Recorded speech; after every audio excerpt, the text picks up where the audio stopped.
Hey friends, it's me, Pastor Doug, with another word of encouragement for the day for today, Friday, October 1st. Can you believe that it's October already? That's crazy.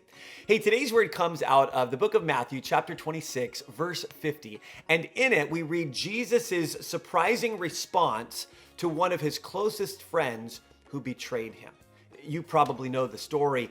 This is the night before Jesus was going to be crucified. He was in the Garden of Gethsemane with some of his disciples when a large crowd of angry men armed with swords and clubs and spears show up to arrest Jesus. And they're led by none other than Judas, one of Jesus's own most trusted disciples. And Judas betrays Jesus by kissing him. He had prearranged this signal with the Roman guards saying, the man that I kiss, he's the one that you are to arrest. And so coming into the garden and spotting Jesus, Judas comes up to Jesus and he kisses him. And listen to how Jesus responds to this betrayal. He says these words in verse 50. Jesus replied, "Do what you came for, friend." Do what you came for, friend?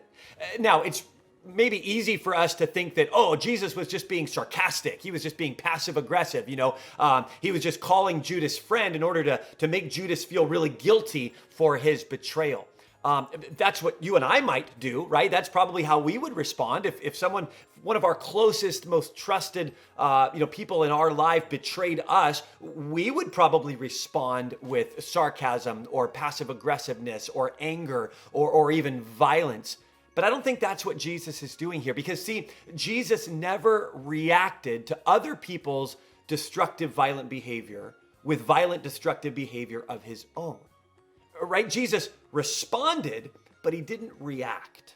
And we see that here in this moment that Jesus calls Judas friend. In other words, he didn't allow Judas's toxicity to actually suck him in to additional toxic behavior, which is what most of us usually do. When someone is mean, we're mean back. When someone yells at us, we yell back. When someone gets angry at us on the freeway, we get angry back. I mean, that's just typically how we react.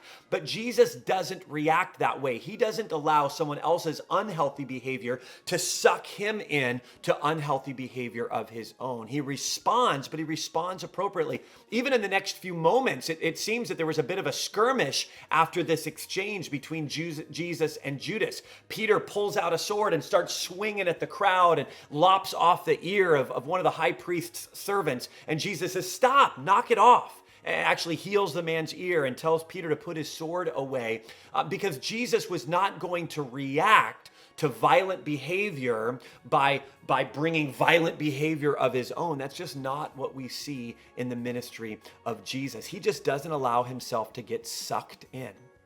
So friends, may you and I resist the temptation to get sucked into other people's unhealthy, destructive behavior with unhealthy, destructive behavior of our own. May we continue to keep our eyes fixed on Jesus, who sets for us a much better example of how to respond.